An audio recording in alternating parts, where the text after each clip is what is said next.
বিসমিল্লাহির রহমানির রহিম। সকল প্রশংসা সেই মহান রবের এবং সকল প্রশংসা জানাই আমি তার, যিনি আমার পরম পিতা আদম নূর।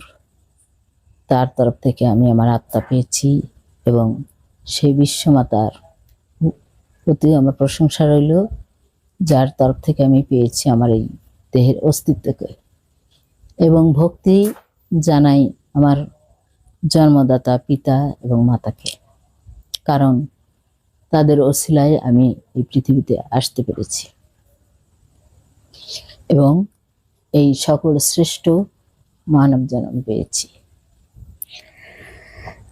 তো আজকে আমি কিছু সুন্নত, ফরজ, ওয়াজিব, মুর্শিদের বাণী হিসেবে কিছু কথা বলতে চাই। এখানে মুর্শিদের বাণী, মুর্শিদ বলেছেন যে তোমাদেরকে যে ফরজ হুকুমত দেয়া হয়েছে পালন করতে বলা হয়েছে, এবং সুন্নত যেটা সেটা আমাদের নবী করিম সাল্লাল্লাহু আলাইহি সাল্লামের পক্ষ থেকে যাহা অনুসরণ করতে বলা হয়েছে। তো আমাদের আদম নূর বাবা বলছেন তার ভিডিওতে যে তোমাদেরকে যে ফরজ হুকুম পালন করতে দেয়া হলো, অর্থাৎ আল্লাহর হুকুমত আল কোরআনের মাধ্যম দিয়ে, তো এটা কি তোমরা পালন করলেই সেই সত্তাকে পেয়ে যাবা? শুধু পালন করার মাধ্যম দিয়ে, হুকুমত পালন করার মাধ্যম দিয়ে কি তোমরা সেই অস্তিত্বকে ধরতে পারবা, সেই ফরজ হুকুমের সেই অস্তিত্বকে?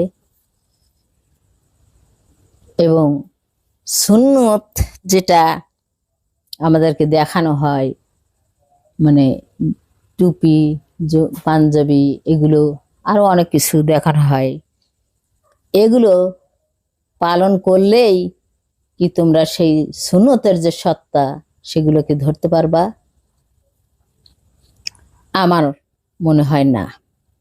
এবং ওয়াজিব যে তোমরা পালন করো, তোমাদেরকে যে পালন করতে দিছে তার সে সত্তা হিসেবে কি দেখাইছে, কি দেখানো হয়েছে, এটা আমাদের সেই আদম বাবারও প্রশ্ন ছিল যে তোমরা যে ফরজ হিসেবে নামাজ বা রুকু সিজদা করো বা সালাত পড়ার মাধ্যমে যে দেখাও,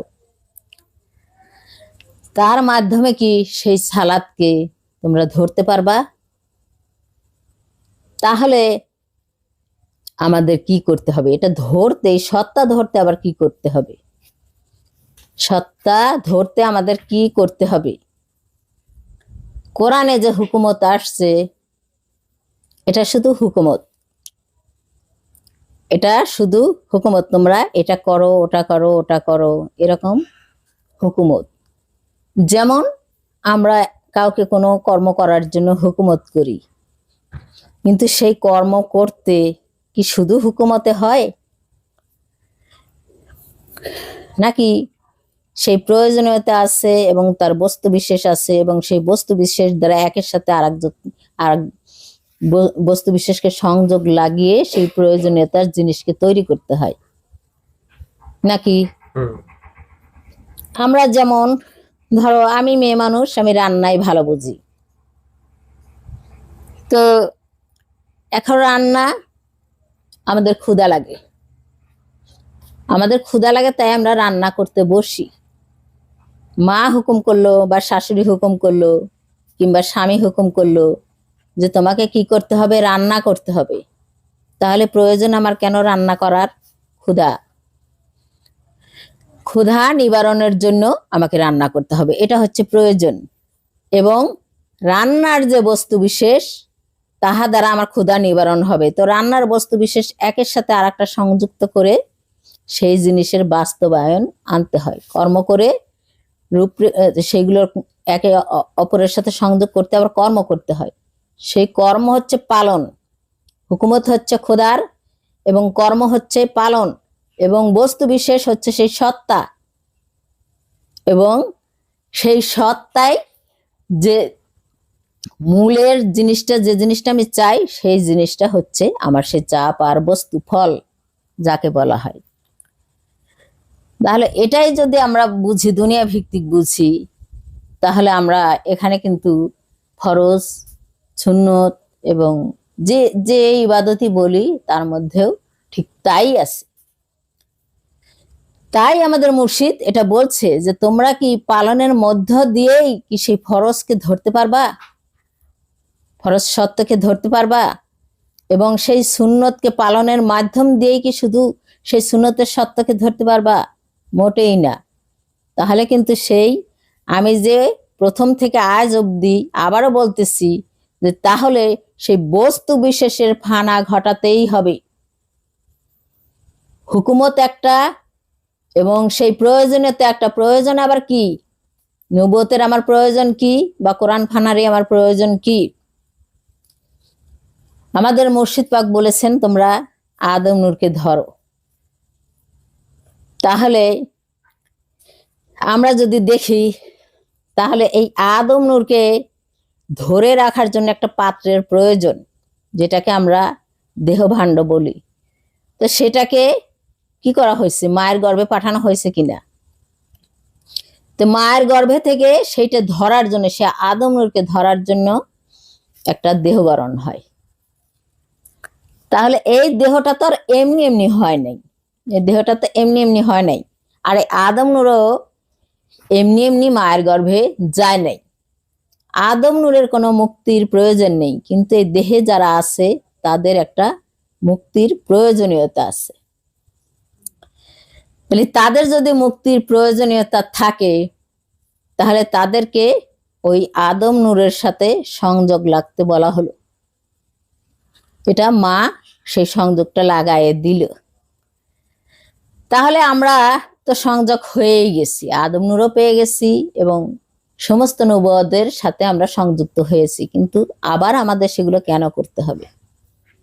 এত ধর্ম কেন পৃথিবীতে আসলো? তাহলে সেটা যদি আমরা দেখি, তাহলে দেখব যে এই যে আমাদের জন্মটা, এটা থাকবে না। এই যে আমাদের দেহভাণ্ডে যাহা কিছু আছে, ইহা যদি আমরা সেই খোদার হুকুমতের বাইরে যাই, বা সেই রবের হুকুমতের বাইরে যাই, বা স্রষ্টার হুকুমতের বাইরে যাই, তাহলে এটা থাকবে না। তাহলে আমাদের প্রয়োজন মানব মুক্তি, অর্থাৎ এই দেহের সাথে যাহা কিছু আছে সেটার মুক্তি। এটা হলো প্রয়োজন। হুকুমত হলো কার? সেই প্রয়োজনের বস্তু বিশেষ কিভাবে কি করতে হয়, এটার হুকুমত কে আনলো? আমাদের স্রষ্টা নিয়ে আসলো। নিয়ে আসার পর তারপর আমরা সেটা কি করতেছি? শুধু পালন করতেছি। ওই যে মুর্শিদের বাণী, যে তোমরা শুধু পালন করতেছো। পালন করলেই কি সেই বস্তু বিশেষ তোমরা ধরতে পারো? হয়? তো সেদিন আমাকে একজন জিজ্ঞেস করলো যে এই যে আমরা যে নবুয়ত ফানার কথা বলতেছি, এটা আমরা কেন বলি বারবার, কেন বলি? তো আমরা কয়েকটা ইয়াতেই আমরা বলছি যে আমরা মুর্শিদকে দেখেছি, এটা বলছি আমি। সে আমাকে বলতেছে যে যারা এটা বলে যে এটা মুর্শিদ বলে নাই বা মুর্শিদ করে নাই, তাদেরও একটা যুক্তি আছে, সেটা তো আপনি শুনবেন আপা। তাই আমি বললাম হ্যাঁ, শুনতেই তো হবে। কি বলে তারা? তো বলতেছে, তারা বলতেছে যে মুর্শিদ যখন এই রাস্তায় গেছে, মানে আল্লাহকে পাওয়ার জন্যই তো আগে যায় মানুষ। তো এখন যদি আল্লাহকে পাওয়ার জন্য যায়, আগেই তো সে সঠিক পথ পায় নাই, যেহেতু আদম নূর আগে, তার আগে ছিল না। এই পথটা দেওয়ার মতো কোনো পথিক ছিল না, জাননেওয়ালা ছিল না। তাহলে সে বারবার একটার মধ্যে গেছে, আর একটার মধ্যে গেছে, সেটার সে সঠিক পথ পায় নাই, আবার আর একটার মধ্যে গেছে, সেটা সে সঠিক পথ পায় না, আর একটার মধ্যে গেছে। এরকম মুর্শিদকে আপনারা করতে দেখছেন, তাই সেটা নিয়ে এসে এখানে বলতেছেন। সে আমাকে এটা বলতেছে। তা আমি বললাম যে আচ্ছা ঠিক আছে, আমাদের মুর্শিদ কত বছর ধরে এটা দিচ্ছে, এই হেদায়েতটা, আর হেদায়েতটা কি পূর্ণ হওয়ার আগে না পরে? তো বললো পূর্ণ হওয়ার পরেই তো হেদায়েত দেয়। তো বললাম আচ্ছা ঠিক আছে, পূর্ণ হওয়ার পরে যদি হয়ে থাকে তাহলে এই যে ফানাগুলো, এগুলো তো হেদায়েতের পরে অনেককে দিয়েছেন তিনি। এই নবুয়ত ফানার অধিকাংশ জিনিস অনেককে তিনি দিয়েছেন। আমি তাকে নামও বলে দিছি যে এরা অধিকাংশই অনেক কিছু জানে, আবার অনেক কিছু হয়তো জানে না, পরিপূর্ণভাবে সবকিছু এরা জানে না, কিন্তু তাদেরকে দেওয়া হয়েছিল। তাহলে যদি তাদেরকে, তারা তো খুব হলে 10 বছর 15 বছর কিংবা 20 বছর এরকম হেদায়েত নিছে, তাহলে আমাদের বাবা কিন্তু হেদায়েত দিচ্ছে প্রায় 40-45 বছর ধরে। তাহলে পূর্ণতা সেই 40 বছর আগে থেকেই। তাহলে 10 বছর 15 বছর যাদেরকে এই নবুয়ত ফানার ইয়াগুলো দিল, তাদেরকে তিনি কেন দিল? পূর্ণ হওয়ার জন্য, পূর্ণ হওয়ার পরে নাকি পূর্ণ হওয়ার আগে?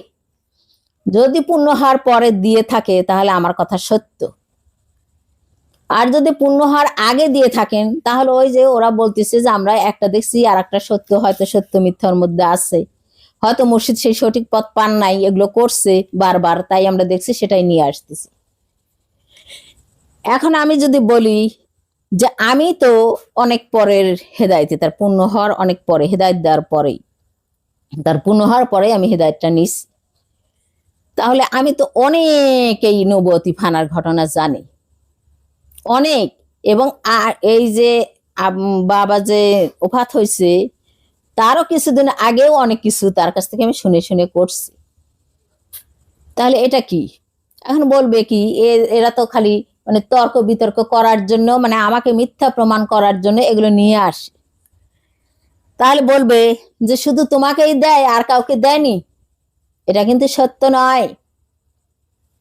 আর কাউকে যে দেয়নি এটা কিন্তু একেবারেই সত্য নয়। তারা যদি শুনতে চায় তাহলে আমার কাছে যেন আসে, আমি নাম বলে দেব, তাদের সামনে নিয়ে এসে তাদের প্রমাণ করিয়ে দেখায় দিব এটা আমি ঠিক বলছি না বেঠিক বলছি, করতে হবে কি হবে না।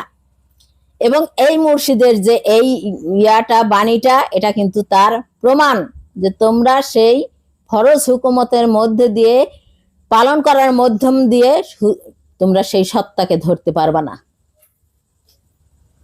আবার আমি সেই যে আমাকে ফোন করছিল তাকে আমি বললাম আচ্ছা আপনারা যে মনে করেন যে উনি আমাকে বলতেছে যে সৎ জীবন যাদের আছে তারা এই নবুয়ত ফানা হয়ে যাবে। সৎ জীবন তো আমি তো মনে করি যে এই আদম নূরের হিদায়তি যারা, তাদের থেকে অনেক অনেক মানুষ আছে যাদের সৎ জীবন আছে, হয় না কেন তাদের নবুয়ত ফানা হয় না কেন? আচ্ছা, তো এখন তাকে আমি বলছিলাম যে আচ্ছা ভাই, এই যে আমার জিব্বাটা দেখতেছে, এই জিব্বাটা গড়ন হয়েছে কি দিয়ে? বস্তু বিশেষ নাকি ওই সত্য মিথ্যা পার্থক্য দিয়ে? সত্য মিথ্যা যদি আমি না বলি, না করি, খোদার হুকুম তোমরা সত্য বলো, মিথ্যাকে পরিহার করো, তাহলে যদি আমি সেই সত্য এবং মিথ্যা বলার মাধ্যম দিয়ে, এটা কিন্তু আমার আশেপাশে এবং বাড়িতে উপকার এবং অপকার হবে এই কথার মাধ্যম দিয়ে। এখানে আমার জিব্বার কি উপকার আছে আর অপকার আছে? তার শুধু জিব্বার কিন্তু কোনো পরিবর্তন হবে না, তার শুধু কোনটা পরিবর্তন হবে? স্বভাবটা, নাকি আর কিছু? আর কোনো কিছু পরিবর্তন হবে না। তো এখন জিব্বাকে যদি আমি ধরে রাখতে চাই, তাহলে জিব্বা হতে যে একটা বস্তু বিশেষের দরকার মায়ের গর্ভে গেছিল, কিংবা এখনো যদি আমরা খাদ্যখানা যে ভিটামিনটা আমার জিবার জন্য লাগে, তাই না? বৈজ্ঞানিকরা বলে অনেক কিছুর নাম বলে, আমি তার অত কিছু জানি না। সেই জিনিসগুলো যখন জিব্বা পাবে না, তখন জিব্বার ঘা হবে, অমক হবে, তমক হবে, হয়তো একসময় দেখা যাবে যে সে কথা বলতে পারতেছে না, দুর্বল হয়ে যাবে, বোবা হবে, তার স্বাদ আসতেছে না ঠিক মতো, মুখে স্বাদ পাচ্ছে না। এই যে কারণগুলো ঘটবে, এগুলো কি সত্য মিথ্যায় ঘটে? মিথ্যা বললে ঘটে, নাকি এইগুলো সেরে যাবে সত্য বললে? হয় কখনো? তাহলে এগুলা যখন হয়, ওই জিহ্বার যে ঘা হয় বা অন্যান্য রোগ হয়, সেটা একমাত্র কারণ ওই যে বস্তু বিশেষ অর্থাৎ ভিটামিনের অভাবে, যেটা আমরা খাদ্য থেকে পেয়ে থাকি। আর খাদ্যগুলো কি নবত নাকি? তাহলে এই খাদ্যগুলো কি, যেগুলো আমার এই জিহ্বা কেন, সমস্ত অল বডিকে ঠিক রাখার জন্য এই খাদ্যগুলোর প্রয়োজন। এখানে হাত দিয়ে আমি চুরি করলাম না, তাতে হাত বাঁচা না বাঁচা এটা কিছু যায় আসবে না। এটা হাতের স্বভাব পরিবর্তন হবে। অর্থাৎ কুকুরের স্বভাব ঘেউ ঘেউ করা, মানুষকে কামড়ানো, এই স্বভাবটা পরিবর্তন করলে কুকুর ভালো হয়ে যাবে, ভালো একটা কুকুর, মানে গেরস্ত বাড়ির পোষা কুকুর নামে সে পরিচিত হবে। কিন্তু কুকুর থেকে তাকে মানুষের মধ্যে যদি নিয়ে আসতে চাও, তাহলে তাকে কি করতে হবে? তাকে জবা করে খাইলে তবেই তো সে আমার মধ্যে যখন চলে আসবে, তখনই সে বলবে, তাকে আর কেউ কুকুর নামে চিনবে না। তখন সে কুকুর নামটা মিশে তখন আম্বিয়া নামে সে পরিচিত হবে। সে যেখানেই থাকুক আমার দেহের মধ্যে আম্বিয়া নামে সে পরিচিত হবে। তাহলে এরা কি ভাবছে যে আমরা সৎকর্মের মধ্যে আছি আর সব হয়ে গেছে আমাদের? এরা কি তাই ভাবছে? এরা আমার মনে হয় তাই ভাবে, এবং আমাকে মিথ্যা প্রমাণিত করার জন্য এরা উঠে পড়ে লাগছে। আমি বলি একটা কথা, সেটা হচ্ছে যে আমার এই কথাগুলো বলার কি কারণ? আমি তো তোমাদেরকে ময়া করে তাই আমি তোমাদেরকে বলি, কারণ তোমরা যেন অনুপ্রেরণা পাও, এখান থেকে মনের মধ্যে সেই উৎসাহটা পাও যে আমাদের এগুলো হয় না, তাহলে আমাদেরকে এগুলো করতে হবে। এই উৎসাহটা দেওয়ার জন্য শুধু আমি বারবার বলতেছি। এটা আমার একবার বলেই হয়ে যেত, কিন্তু তোমরা বারবার এই কথাগুলোকে টেনে টেনে নিয়ে আসতেছে, তাই আমাকেও বারবার বলতে হচ্ছে। এদিক থেকে ওদিক, ওদিক থেকে ওদিক, ওদিক থেকে ওদিক। আব্বা একটা কথা বলছে যে যখন তোমরা কোনো দর্শন বা কোনো ইলহাম আসবে, তোমরা যদি না বুঝতে পারো, তাহলে আল্লাহ সেটা বারবার তোমাদেরকে দেখায়। তো আর একটা কথা, সেটা হচ্ছে যে আমরা যাহা করি, ইবাদত গুলো যেগুলো করি, কোরআনের হুকুমই বলি আর অন্য যে কোনো ধর্মেরই বলি, যেটা করি সেটা কি আমরা রবের খুশির জন্য করি না? আমাদের যে আমরা হয়তো রব বুঝি, মুর্শিদের কাছ থেকে আমরা সেটা চিনে ফেলেছি, তাই আমরা রব বুঝি, সিও রবকে বুঝি। কিন্তু অন্যান্য ধর্মের মধ্যে তো তারা ঈশ্বর বলে, গড বলে, ভগবান বলে, এই ভাই ভাই তো বলে, এবং তার খুশির জন্যই এই যে সৎকর্ম বলো আর এই ইবাদত গুলো বলো, এগুলো তো তার খুশির জন্যই করে, তাই না? আচ্ছা, তো এখানে আমরা যে সৎকর্ম করি বা আল্লাহর খুশির জন্য ইবাদত করি, যাহাই করি, যেটাই করি, আল্লাহর খুশির জন্য যেটাই করি, সেটা করলে আল্লাহ খুশি হয়। যেমন কোরআনের ইয়াগুলো যদি আমরা পালন করি পঙ্খানু রূপে, তাহলে আমাদের সেই মালিক খুশি হন, যিনি ওই কোরআনটা হুকুমতটা নিয়ে আসছেন, তাই তো নাকি? তাহলে আল্লাহ কিন্তু খুশি হয়, আর আমরা তার খুশির জন্য এটা পালন করি, কিংবা বেহেশতের লোভে আমরা পালন করি এটা, কিংবা সেই আল্লাহকে পাওয়ার জন্য আমরা পালন করি।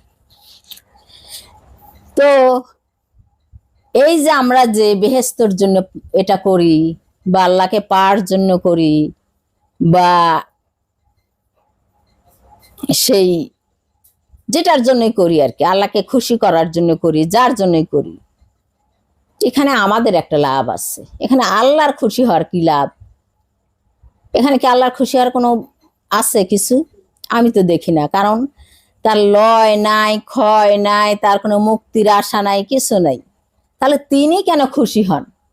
এগুলো করলে তিনি কেন খুশি হন? নিশ্চয়ই এর কারণ আছে। এবং না করলে তিনি কেন বেজার হন, আমাদেরকে শাস্তি দেন, তাই তো? তাকে শাস্তি দেন না? তার হুকুমত যদি আমরা না মানি, তিনি কি শাস্তি দেন না? বলেন নাই দোজখে যেতে হবে? তাহলে এখানে তার খুশির কারণটা কি? তাহলে এই যে আমাদের মধ্যে যে রব আসছে, তাই না? আমাদের মুর্শিদ বলে না যে তোমাদের রবকে ধরতে হবে, তাই না?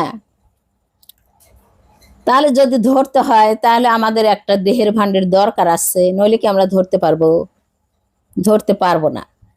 তাইলে এই দেহ ভাণ্ড যদি না থাকে, এখানে কি কোনো রব থাকবে? যে রবি, যার রবি হোক, কোনো রবে কিন্তু থাকবে না। এটা যদি একবার ধ্বংসের মধ্যে ডুবে যায়, তাহলে কিন্তু এই আদম রব বলো আর যে রবই বলো, কোনো রবই এখানে থাকবে না। তাহলে এই যে থাকবে না, সেই রব, যে রব আমাদের মধ্যে দেওয়া হয়েছে সেটা থাকবে না। এখন আমার বাবার তরফ থেকে যে রবটা আসছে আমার মধ্যে আসছে, তো এটা আমি জন্মগত হিসাব ধরতেছি। যেমন ধরো জাহানের মধ্যে আসছে, আমি আবার বলতে পারি যে উনি মেয়ে মানুষ, ওনার মধ্যে আবার কিসের পুরুষের রব? এরা তো আবার খালি কথায় কথায় দোষ। তো জাহানের কথাই বলি, আমির আলীর মধ্যে থেকে সেই নূরটা এসে আমার মায়ের গর্ভে গেছে নাকি? তাহলে জাহানের যে দেহ, এটা সেই রবটাকে ধরে আছে, কিন্তু সেই রবটা কোথা থেকে পাইছে? আমির আলীর থেকে, অর্থাৎ আমার বাবার তরফ থেকে। এখন জাহান মারা যাক, দেখি তো আমার বাপ ওই রবটা আর ঘুরে নিতে পারে নাকি? পারবে? হাজারো বার, 100 বার, 1,00,000 বার চেষ্টা করলেও আমার বাবা কিন্তু এই রবকে ফেরত নিতে আর পারতেছে না। অর্থাৎ এখন এই রব বলবে যে আমি আদম নূরের ভিতর থেকে এসে তোর ভিতর থাকবো কেন? ওখানে গেলে তো আমার আরো আরো মর্যাদাশীল, আমি সবকিছুর দিক থেকে আমি ভালো। তো সে তো আর জাহান মারা গেলে আর খুশি হওয়ার কথা, যে মারা গেলে আমি চলে যাব সোজা আদম নূরের ভিতরে, কিন্তু সেই উপায় কি আর আছে? তাহলে এই রবটা কোথায় যাবে? তাহলে এই রবটা কোথায় যাবে? যেমন ধরো সূর্যের তরফ থেকে এই যে সমস্ত তাপ শক্তি আসতেছে, যার দ্বারা খাদ্য তৈরি হয়, সমস্ত কিছুর জীবনের শক্তি পায়, এগুলো কি আর সূর্যের কাছে ফেরত যায়? গাছ লতা পাতা যখন ধ্বংস হয়ে যায়, জীবজন্তু যখন ধ্বংস হয়, তখন কি আর এই যে সূর্যের তরফ থেকে যা চলে আসে একবার, তাহা কি আর ফেরত যায়? যায় কি কখনো? তাহলে যেটা চলে আসে সেটার উপায় আনত কি, যদি এই দেহ না থাকে? তাই না? জাহানের যে রবটা আসলো আমিরের তরফ থেকে, জাহানের এই দেহটা যদি ধ্বংস হয়ে যায়, তাহলে ওই রবের উপায়টা কি? ওই রব কোথায় যাবে? কোথায় গিয়ে দাঁড়াবে? তোমরা কি একবার খেয়াল করে দেখছো যে সেই রবটা কি আর ওই সূর্যের মধ্যে ফিরে যেতে পারবে না ওই আমিরের মধ্যে ফিরে যেতে পারবে? তাহলে সে থাকবে কোথায়? তাহলে তার থাকার একটা প্রয়োজনের ব্যাপার আছে, যার কারণে সে হুকুমত করছে যে তোমরা এটা এটা করো, যাতে তোমার এই দেহটা অমর হয় এবং তার মধ্যে সে চিরজীবন থাকতে পারে। তার সেই থাকার খাঁচা এটা, এখান ছাড়া সে কোথাও যেতে পারবে না। তাই তিনি খুশি হন। নাকি অন্য কিছুর জন্য খুশি হয়? সে কি খায়, ঘুমায়, না কিছু করে? একমাত্র তার থাকার যেখানে একবার সে স্থগিত হয়ে বসে, অর্থাৎ যে দেহের মধ্যে জাহানের হোক আর আম্বিয়ার হোক আর ওই অমকের হোক আর তমকের হোক, যে দেহের মধ্যে যে রব একবার চলে আসে, সে রব আর কখনো ফিরে যাওয়ার মতো তার জায়গা থাকে না, কোথাও থাকে না। তাই সে চায় যে দেহটা তুমি মজবুত করো, এই দেহটা এমন ভাবে মজবুত করো, চির কায়েমত্ব করো, তোমার সালাতকে তুমি কায়েম করো। এই জন্যই বলা হয়েছে যে তুমি যদি সালাত কায়েম না করতে পারো, তাহলে তুমি বেহেশতবাসী নয়, সেই চির সুখের সুখী নয়, কারণ আত্মা থাকতে পারবে না। তো তাহলে আল্লাহর খুশি কিন্তু ওই দেহ যদি তোমার কায়েম হয়, তাহলেই কিন্তু আল্লাহর খুশি। কারণ যেমন দেহের প্রয়োজন আছে আত্মার, সে ছাড়াও ধ্বংসশীল, তেমনি আত্মা যদি ধ্বংসশীল নাও হয়, তবে কিন্তু এই দেহ যদি না থাকে, তার কিন্তু আর থাকার জায়গা নেই, অন্য কোথাও জায়গা নেই। কারণ সমস্ত সৃষ্টিকেই দেখো, তাদের নিজের আত্মা নিয়ে তারা বসে রয়েছে। উনি আবার যা কোন জায়গা বসবে? তাই না? ধরো আমার আত্মাটা এখন বের হয়ে গেল, বের হয়ে গেলে তোমাদের মধ্যে এই যে 10 জন মানুষ আছে, বা কুকুর বিড়াল যত কিছু আছে, সমস্ত কিছুর ভিতরই আছে, সমস্ত মানুষের ভিতরই আছে আত্মা, তাই না? আমার আত্মাটা তো মানব আত্মাই নাকি? তো ও যদি বের হয়ে যায় কোনো মানুষের মধ্যে আর যেতে পারবে? যেতে পারবে? তাহলে ওকে আসতে হলে কি করতে হবে? আবার যদি কোনো দেহের মধ্যে ও বসবাস করতে চায় তাহলে আসতে হলে এই দেহটাই তোমার আগে দরকার।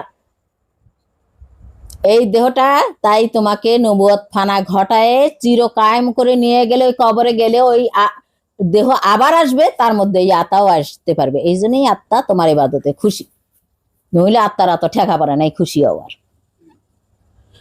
নইলে আত্মারা তো ঠেকা পড়ে নাই, কারোরই ঠেকা পড়ে নাই। কারোর কাছে যদি কারো প্রয়োজন না থাকে তার কাছে যায় না। আমরা মানুষই এরকম। আচ্ছা, আর একটা কথা, সেটা হচ্ছে এই যে আমরা যে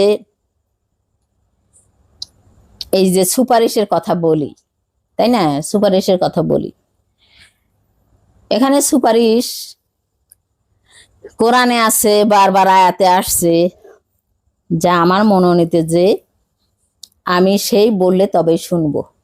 আল্লাহ কিন্তু এটা বলছে, অনেক জায়গায় বলছে।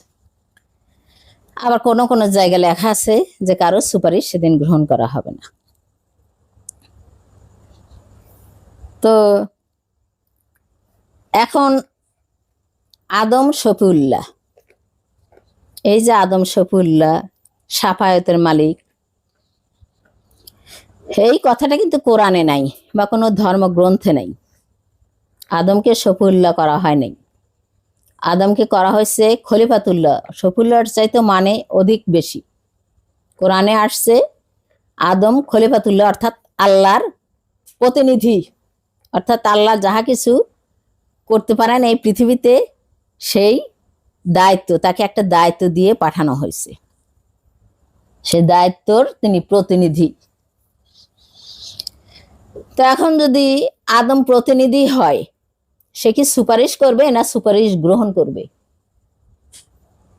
যদি কেউ মালিক হয় কোনো কিছুর, সে কি সুপারিশ করে না গ্রহণ করে? গ্রহণ করে, তাই না? আমাদের হেদায়েতীদের মধ্যে এরকম অনেক মানুষ বলে যে নবী করিম সাল্লাল্লাহু আলাইহি সাল্লাম তিনি সুপারিশ করতে পারবেন না, সুপারিশ করবেন কে? এই আদমকে নিয়েও এটা বলে, অনেকেই বলে, আমি দেখি, এই জন্য আমাকে এটা বলতে হলো। তাহলে তিনি হচ্ছেন আত্মার মালিক, তিনি সুপারিশ গ্রহণকারী, সুপারিশ করনে আলা না। মালিক কোনোদিন সুপারিশ করে না। তো এখানে তাহলে নবী করিম সাল্লাল্লাহু আলাইহি সাল্লামকে সুপারিশকারী কেন বলা হলো, তাই না? এটা তো বলতে হবে না। প্রত্যেকটা মানুষ যে এই আদম নূরকে ধরবে, ধরে রাখবে, এই যে যত বনি আদমরা আছে, এরা আদমের বংশধররা, তারা যে এই আদম নূরকে ধরে রাখবে, এই যে কেবলই আমি বললাম যে একটা পাত্রের প্রয়োজন বা একটা দেহের প্রয়োজন, তো সেই দেহটা যেটার মধ্যে সে আদম নূরকে ধরবে, সেই দেহটার আনছে কি, আনার মালিক কি? আমাদের নবী করিম সাল্লাল্লাহু আলাইহি সাল্লাম। তো আচ্ছা, তিনি মালিক, এবং সেই মালিকানা তিনি কোথা থেকে পাইছেন? অন্য মানুষের জন্য সুপারিশ করে কে নিয়ে আসছে? এই যে যেমন সালাত বলো, এই যে আমরা যে রুকু সিজদা করি, এইটার কথা বলতেছি আমি।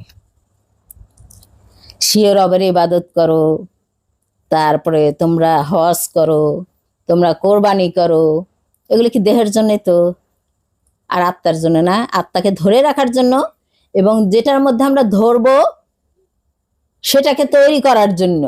এই সুপারিশটা কে করছে? কোরআনটা নিয়ে আসছে কে? যদিও আল্লাহর কাছ থেকে সুপারিশ করে নবী করিম সাল্লাল্লাহু আলাইহি সাল্লাম আনছে না। তো নবী করিম সাল্লাল্লাহু আলাইহি সাল্লাম প্রত্যেকটা মানুষের জন্য সুপারিশ করেই তো নিয়ে আসছে, যে তাদের হাত বাঁচাবে কি দিয়ে, তাদের চোখ বাঁচাবে কি দিয়ে, তারা তো জানে না, অবোধ।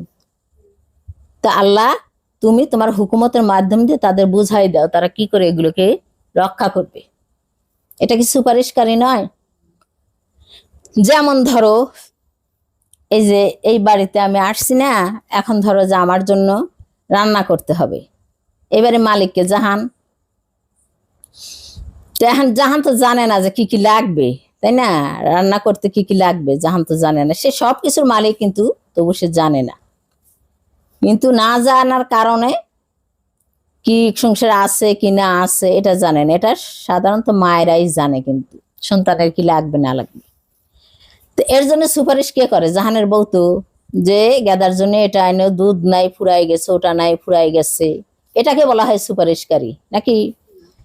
তো আমাদের এই দেহ ভাণ্ডকে রক্ষা করার জন্য আল্লাহর কাছ থেকে যাহা কিছু নিয়ে আসছে এটা সুপারিশকারী নবী করিম সাল্লাল্লাহু আলাইহি সাল্লাম নিজেই, তাই তাকে এটা বলা হয়েছে। এখন বলা হতে পারে যে সেই কিয়ামতের দিন তিনি সুপারিশ করতে পারবেন না, কেউ না, কারো সুপারিশ গ্রহণ করা হবে না।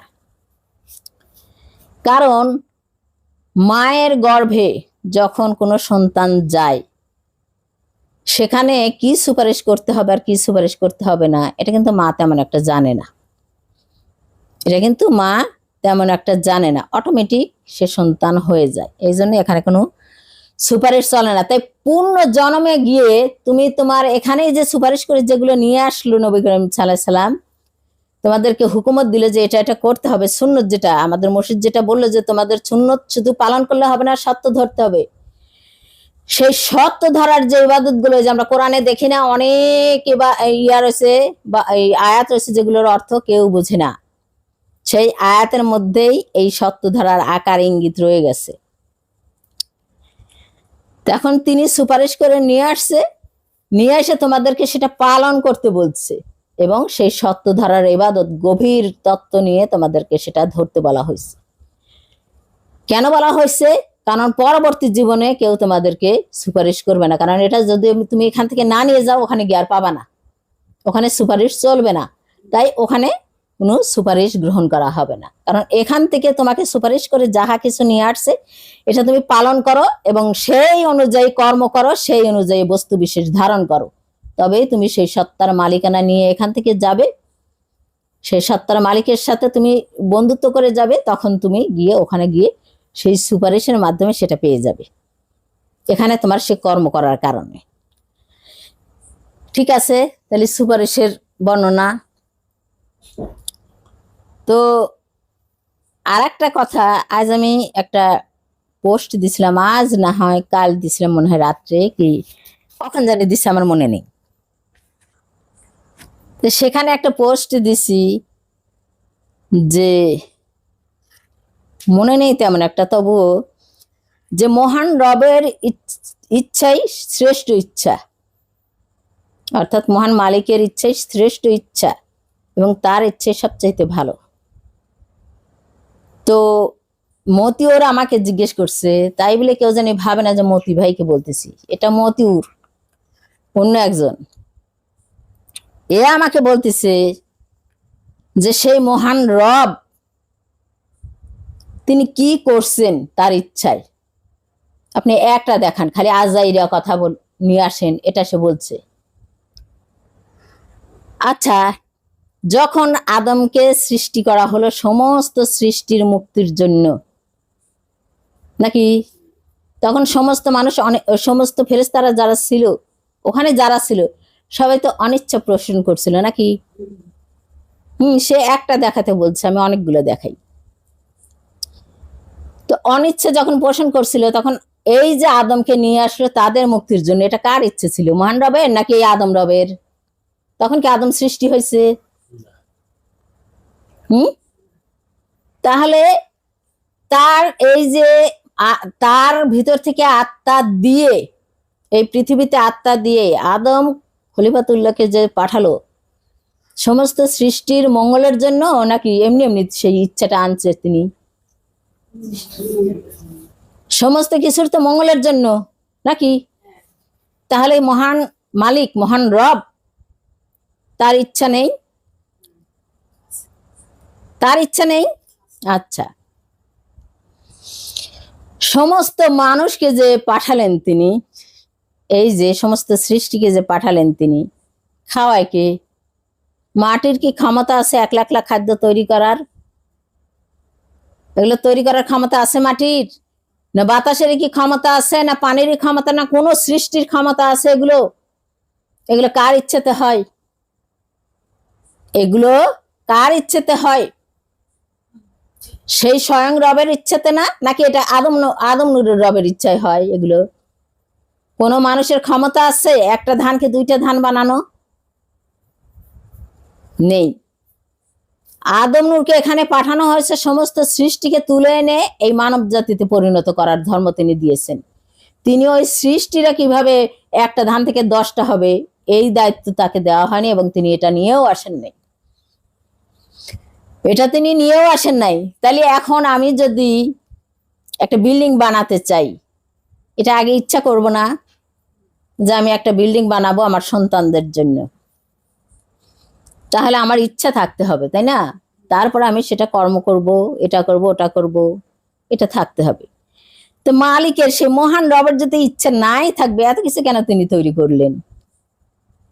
কোনোটার উপর কোনো ইচ্ছাই যদি না থাকে, কিভাবে এগুলো হলো? নাকি এমনি এমনি হয়ে গেছে সবকিছু? হয়ে গেছে, এরকম হয়েছে?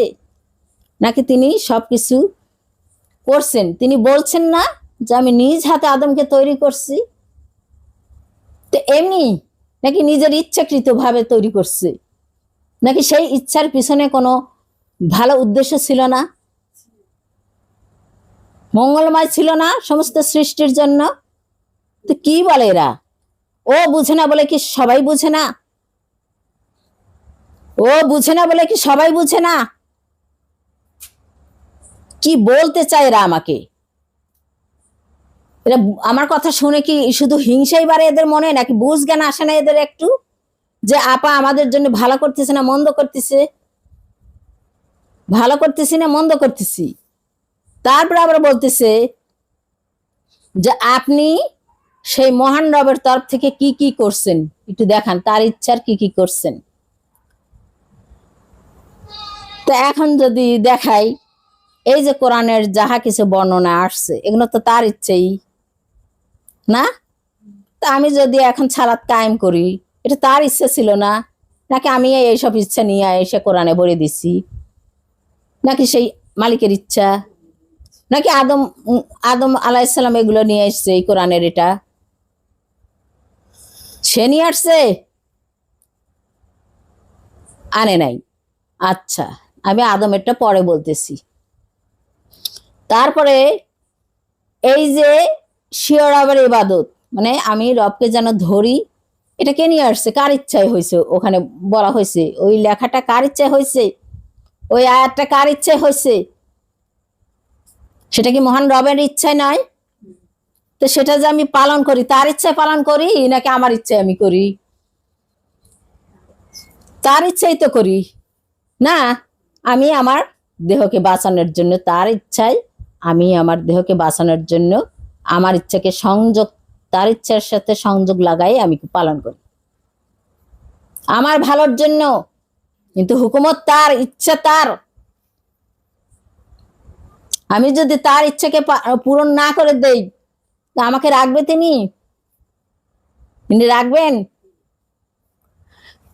আর একটা বিষয়, এই যে এগুলো তার ইচ্ছা, এই যে আমি সত্য বলি বা ইয়া করি, এগুলো সব তার ইচ্ছা।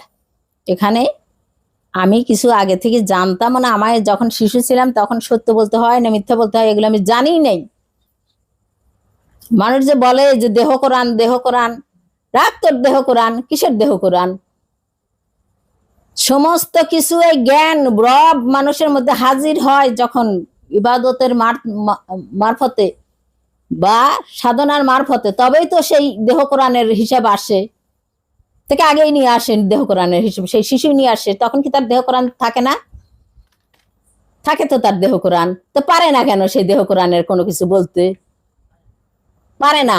তার মানে এই দেহ কোরআন পড়তে গেলে আগে তোকে তোর রবের সন্ধান করতে হবে, আর সেই সন্ধান করতে গেলে আগে যারা করছে তাদের অনুসরণ করতে হবে, যে ওটা করে ফেলছে অলরেডি। নাকি এমনি এমনি হয়েছে? এখন বলবে যে তার আগে কি করছে, তার আগে কি করছে? সবার আগে আদমই করছে, কারণ সেই স্বয়ং আল্লাহর কাছ থেকে এগুলো শিখে আসছে নাকি? তো এখন এটা মহান রবের সব কাজ গেল, তার ইচ্ছাতে আমরা কি করি আর করি না। এবার আদম নূরের ইচ্ছাতে, আদম নূর তাকে খেলাফতি দেওয়া হলে আমাদের এই মানব ভাণ্ডকে পরিপূর্ণ করার জন্য, নাকি মানব ধর্ম এটা? তাহলে এখানে যদি সেই মানব ধর্ম আমরা পালন করতে যাই, তাহলে আদমের হুকুমত আমাদের পালন করতে হয়, তাই না? আদম নূরের হুকুমত মানে আদম নূরের ইচ্ছাটাকে আমাদের পালন করতে হয়।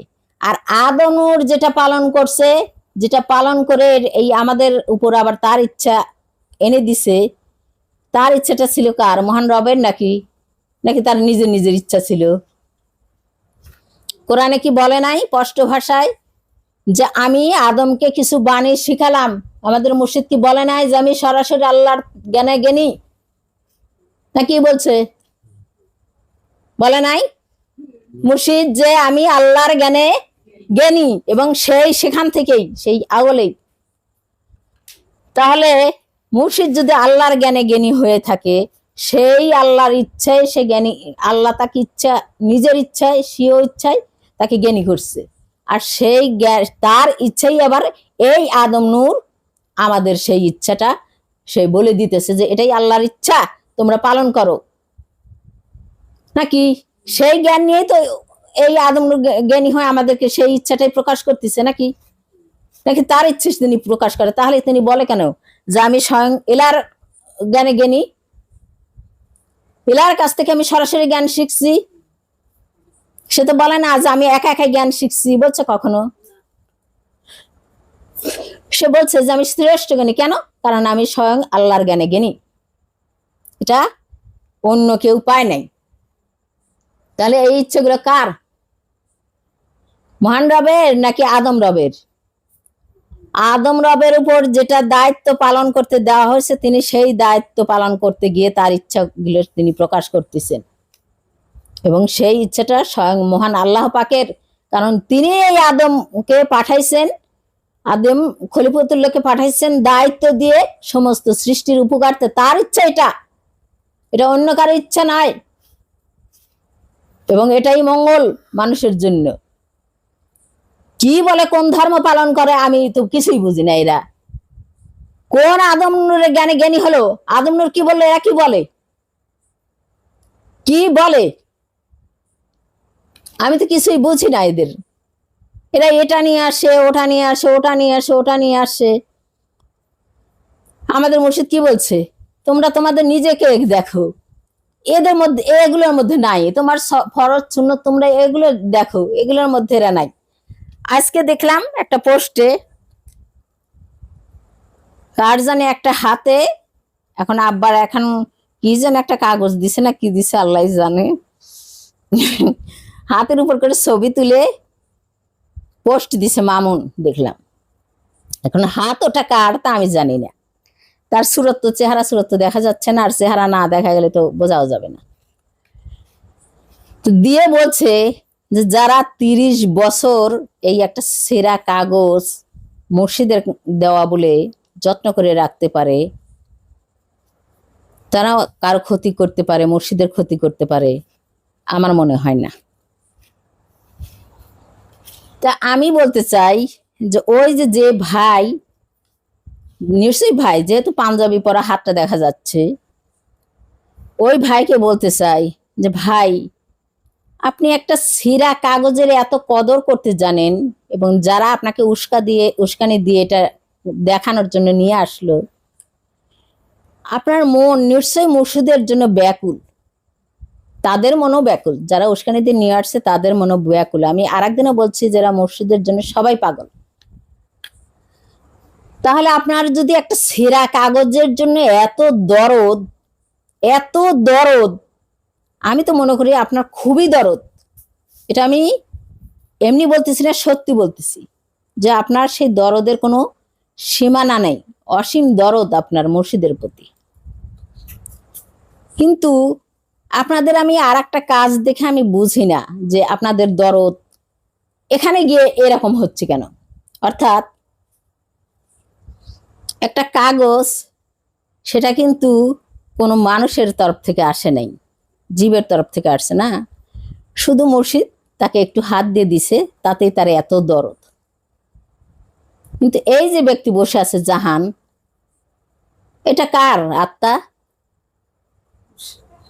এটা সরাসরি আত্মাটা কার? তার প্রতি আপনাদের দরদটা কোথায় গেছে ভাই? আপনার যদি এতই দরদ, তাহলে সেখানে দরদ দেখান, তাইলে আজ আর এরকম উস্কানিমূলক এত হিংসা বিদ্বেষ আসে না। আদম নূরের ধর্মের মধ্যে এটা আসে না। যদি আপনারা এই জাহানকে ইয়া করতেন, সম্মান করতেন, যেমন সম্মান ওই কাগজ, সামান্য একটা কাগজকে করতেছেন, আর এ তো জলজান্ত একটা মুর্শিদের তরফ থেকে আসা আত্মা মানুষ, এর চাইতে কি কি বেশি বিশেষ মূল্যবান মুর্শিদের কাছে ওই কাগজটা ছিল নাকি জাহানি বেশি মূল্যবান? আপনারা একটু বিচার করে দেখেন। এখন যদি কোনো মানুষ জাহানকে একটা থাবড় দেয়, তার জন্য মুর্শিদ রাখবে, নাকি ওই কাগজটা নিয়ে যদি কেউ ছিঁড়ে ফেলায় তার জন্য মুর্শিদ রাগ করবে? কোনটা কোনটা? তো তার সাথে আপনারা এই এই এই যে কাগজকে যতটুকু ভালোবাসা দিচ্ছেন, এই ভালোবাসাটা জাহানকে দেন, তাইলেই তো গন্ডগোল সব চলে যায়। তাইলেই তো আর এই এত ভেদাভেদ থাকে না আমাদের মধ্যে, নাকি থাকে? নাকি থাকে? আমি তাদের প্রতি অনুরোধ জানাই, যারা এটা নিয়ে আসছে এবং এরা যারা বলতেছে, এটা দেখাচ্ছে সমস্ত মানুষকে, সেই সমস্ত মানুষকে আমি অনুরোধ করে বলি যে তোমরা মুর্শিদের হাতের একটা ছেঁড়া কাগজকে যে দাম দিলে, যে মূল্য দিলে, সেই মূল্যটা তোমরা সেই মুর্শিদের সেই আত্মা কাটা ধন জাহানকে দাও, তার সন্তানদেরকে দাও। নাকি এটা মুর্শিদের খুশি নয়? এটাকে তোমরা বলতে পারবা যে জাহানকে ভালোবাসলে মুর্শিদ খুশি নয়? তাহলে আমি মনে করি যে তাহলে আর এই আমাদের মধ্যে এই ঝামেলা থাকবে না, তাহলে আমাদের মধ্যে এই ঝামেলাটা আর থাকবে না। আর একটা কথা, সেটা এই যে মানুষ সবাই শুধু বলে নামাজ বা সালাত, যেটা আমাদের মুর্শিদ বলে গেছে যে সালাত তোমাদেরকে কায়েম করতে হবে, এটা কোরআন নিয়ে আসছে। এবং আমাদের মুর্শিদও বলছে, আমাদের মুর্শিদ সেই সালাতটা একেবারে দিনের মতো পরিষ্কার করে দিয়ে গেছে কোনটা সালাত। তো আচ্ছা, আমাদের মুর্শিদের একটা বই লেখা আছে, সালাতের মধ্যে সালাত আছে কিনা? আছে কিনা? তাহলে সালাতের মধ্যে যদি সালাত থেকে থাকে, তাহলে এই যে আমার চামড়াটা, এটাই তো সালাত আমাদের মুর্শিদ দেখাইছে না? তাইলে সালাতের মধ্যে, এর মধ্যেও তাইলে কিন্তু আর একটা সালাত আছে নাকি? সালাত যদি চামড়াই হয়ে থাকে, তাহলে এই সালাতের মধ্যেও আর একটা সালাত আছে, যেটা আমাদেরকে পরবর্তী জীবনের জন্য ধরতে বলা হয়েছে, কায়েম করতে বলা হয়েছে। এটা কি থাকবে? এটা তো কবরে গেলে কারো সালাতি তো পাওয়া যায় না, সে যতবার যাই হোক না কেন। তাহলে আপনাদের কাছে আমার সেই কথাই আবার ঘুরে ফিরে আসলো যে মুর্শিদ যদি বলে থাকে, আপনারা তো মুর্শিদের কথাই মানেন তো মুর্শিদের কথা, কোরআনের কথা মানেন, তাহলে যদি সেটা মানেনি, তাহলে মুর্শিদ যে কথাগুলো বলছে সেটা আপনারা ভালো করে একটু মনোযোগ সহকারে শুনিয়েন। শুনলে হয়তো আপনাদের সেই দিনের চক্ষু, সেই আদম নূরের তরফ থেকে আসা সেই দিনের চক্ষু খুলে যাবে এবং আপনাদের সামনে সেই জ্ঞানের প্রকাশ ঘটবে। সে যদি বলে থাকে যে সালাতের মধ্যে সালাত, নামাজের মধ্যে নামাজ, এটা যদি বলে থাকে, তাহলে আমাদের এই সালাতের মধ্যেও সেই সালাতটাকে আমাদেরকে ধরতে হবে। এবং এই সালাতটা যদি বস্তু বিশেষ হয়ে থাকে, তাহলে সেই সালাতটাও বস্তু বিশেষেরই প্রয়োজন আছে। আমি বারবার এটা সতর্ক করার পরেও যদি তোমরা সতর্ক না হও, না হলে তাতে আমার কিছু যায় আসে না এবং করার কিছু নেই। আবার দেখতেছি এ বাড়িতে মাহফিল হবে, ও বাড়িতে মাহফিল হবে। তোমাদের যদি মুর্শিদের এতই দরদ থাকে, তাহলে তোমরা যদি সেই জিনিসটা প্রকাশ করতে চাও সমস্ত মানুষের কাছে, তাহলে তোমরা একত্রিত হও। তোমাদের মধ্যে যদি এরকম ঝামেলা থাকে, কেউ তোমাদের দ্বারে আসবে না, কারণ তোমাদের নিজেদেরই মানবিকতা নেই। তোমাদের নিজের মধ্যেই মানবিকতা নেই। মানবিকতা কাকে বলে? কোন জিনিসকে মানবিকতা বলে? তোমাদের মধ্যে প্রেম ভালোবাসা যদি না থাকে তাহলে কিসের মানবিকতা? এই যে সূর্য যে আলো বিলায়, কিসের বিনিময়ে? প্রেমের বিনিময়ে নাকি? আমরা কি চাই? খোদার কাছে কি চাই? কোনটা চাই? কি নেই আমাদের মধ্যে? সবই তো আছে। তাহলে আমাদের কিসের এত মরণের ভয়? কারণ সেটার উপর আমরা প্রতিষ্ঠিতবান নই। আমাদের সবই দেওয়া হয়েছে, কিন্তু তার উপর আমরা প্রতিষ্ঠিত নই। তাই আমাদের ভয়, হারানোর ভয়। যাদের মনের মধ্যে হারানোর ভয় আছে, চাপ আর ক্ষোভ আছে, অন্যের প্রতি আছে, সমস্ত পৃথিবীর সমস্ত মায়াজালের প্রতি লোভ লালসা আছে, তাদের মনের মধ্যে এক ধরনের সবসময়ই ঝড়ের কাজ করে। আর এমন ঝড় যাদের মনের মধ্যে থাকে তাদের মন কখনোই শীতল নয়, কখনোই তাদের সেই আত্মা প্রশান্ত আত্মা হবে না। প্রশান্ত আত্মা কাকে বলে? যার নিজস্ব কোনো চাপা বলতে কিছু থাকে না, যার মনের মধ্যে কোনো ভয় থাকে না, যার মনের মধ্যে কোনো আকাঙ্ক্ষা থাকে না। তিনি যাহা করেন সবই রবের উদ্দেশ্যে করেন, যাহা করেন সবই রবের খুশির জন্য করেন, যাহা করেন সবই রবের প্রেমে করেন, যাহা করেন সবই রবের জন্যই করে থাকেন। তিনি তাহাই করেন। তো রবের জন্য যদি তোমরা করে থাকো, রবকে পাওয়ার জন্য, রবকে ধরার জন্য, এবং এই যে মানব অস্তিত্বকে ধরার জন্য, একবার ভালো করে দেখো যে মানব অস্তিত্বের মধ্যে যাহা কিছু আছে তাহাও কেমন দেখো সুন্দর তারা পরিবেশে রয়ে গেছে। তাদের মধ্যে কতটা প্রেম, তোমাদের মধ্যে কেন থাকবে না? তোমরা দেখো সে রবের ইয়াকে দেখো, সেই রবের যে মূল অস্তিত্ব তার মধ্যে দেখো, তার মধ্যে কোনো ভেদাভেদ নাই। তিনি হিন্দু দেখেন না, কোনো খ্রিস্টান দেখেন না, কোনো মুসলিম দেখেন না, কোনো সুইপার দেখেন না, কোনো ধনী দেখেন না, কোনো রাজা উজির কোনো কিছুই দেখেন না। সমভাবে সবাইকে ভালোবাসেন। এটাই তো প্রেম। এটা যাদের মধ্যে থাকে তাদেরই সেই আত্মা সরল সুন্দর থাকে। তাদের মধ্যেই কোনো এই প্রেম যাদের মধ্যে থাকে তাদের মধ্যেই কোনো ঢেউ ওঠে না, কারণ তাদের মধ্যে কোনো হিংসা নেই, তাদের মধ্যে কোনো অহংকার নেই, এগুলো থাকে না। লোভ, কুল আলসা, কুবাসনা, অন্যের প্রতি, এগুলো কোনো সময় তার মনের মধ্যে থাকে না। কারণ সে বোঝে যে আমি যদি অপরকে বলি ওটা তো আমারই দ্বিতীয় পার্ট নাকি? আমার মধ্যে যাহা কিছু আছে ওর মধ্যেও তাহা কিছু আছে। আমি যদি ওকে খারাপ বলি তাহলে ওর মধ্যে যারা রয়ে গেছে তারা আমার মধ্যে রয়ে গেছে, তারা সবাই আমার প্রতি বিদ্রোহ ঘোষণা করবে এক সময়। তারা সবাই আমার প্রতি অরাজি খুশি হয়ে যাবে এবং পরবর্তী জীবনে গিয়ে আমি আমার জীবনটাকে খুঁয়ে ফেলবো। তাই সবার তরফেই আমার অনুরোধ, তোমরা প্রেম দিয়ে, ভক্তি দিয়ে, শ্রদ্ধা দিয়ে সমস্ত কিছুকে ভালোবাসো। খোদাকে ভালোবাসো, তোমার স্রষ্টাকে ভালোবাসো, এবং তোমার রবকে, তুমি শিও রবকে ভালোবাসো। তোমার সর্বোপরি তোমার দেহকে ভালোবাসার জন্যই তুমি এগুলো করবে, অন্য কিছু না। তোমার দেহকে ধরার জন্যই তুমি তোমার প্রেমকে তুমি সমস্ত মানুষের মধ্যে বিলাই দিবে। এই প্রেম সেই প্রেম নয়, কামনা বাসনার প্রেম নয়, এটা সেই কামনা বাসনার প্রেম নয়। এটা যেমন সূর্য ভালোবেসে সমস্ত কিছুর উপর তার আলো প্রবাহিত করে সমস্ত কিছুকে বাঁচায় রাখার জন্য, মাটি যেমন তার বুক ছিঁড়ে ফসল ফলায়, এটা সেই প্রেম। এই প্রেম বলা হচ্ছে তোমরা মানুষের সেই মানবিকতা প্রকাশ করো। শুধু বললাম যে আমরা সত্য বলি, এই যে একজনকে ভালোবাসি, অমুককে ভালোবাসি, অমুককে দান করলাম 2 টাকা, এটাই মানবিকতা নয়, এটাই মানবিকতা নয়। তুমি তোমাকে ভালোবাসতে চাইলে অন্যকেও ভালোবাসতে হবে, কারণ অন্যকে যদি তুমি ভালোবাসতে না পারো, তোমার ভিতরে যাহা আছে তার ভিতরে তাহা আছে, এবং তাকে ঘৃণা করার ফলে তোমার ভিতরে সেই অস্তিত্বগুলো তারা তোমাকে একসময় ঘৃণা করবে। এটা তোমরা বুঝে দেখো যে সমস্ত সৃষ্টিকে ঘৃণা করলে আমাকে ঘৃণা করা হয়ে গেল, আমার মধ্যে যে সত্য আছে তাকে ঘৃণা করা হয়ে গেল। তো এই জন্যে আমি আবার বলতেছি, তোমরা প্রেম দিয়ে সবাইকে ভালোবাসো, এবং ওই যে কাগজের টুকরো যতটুকু তোমরা ভালোবাসছো সেই ভালোবাসাটা প্রত্যেকটা মানুষকে বাসো, এবং সেই মুর্শিদের আইন অনুযায়ী, তার হুকুমত অনুযায়ী যেটা, সেটা তোমরা ভালো করে বুঝে শুনে সেটাই পালন করতে থাকো। নিশ্চয়ই তোমাদের মঙ্গল আসবেন। নিশ্চয়ই তোমরা সবাই আদম জাতের জাতি, আদম রবের জাতির জাতি হতে পারবে।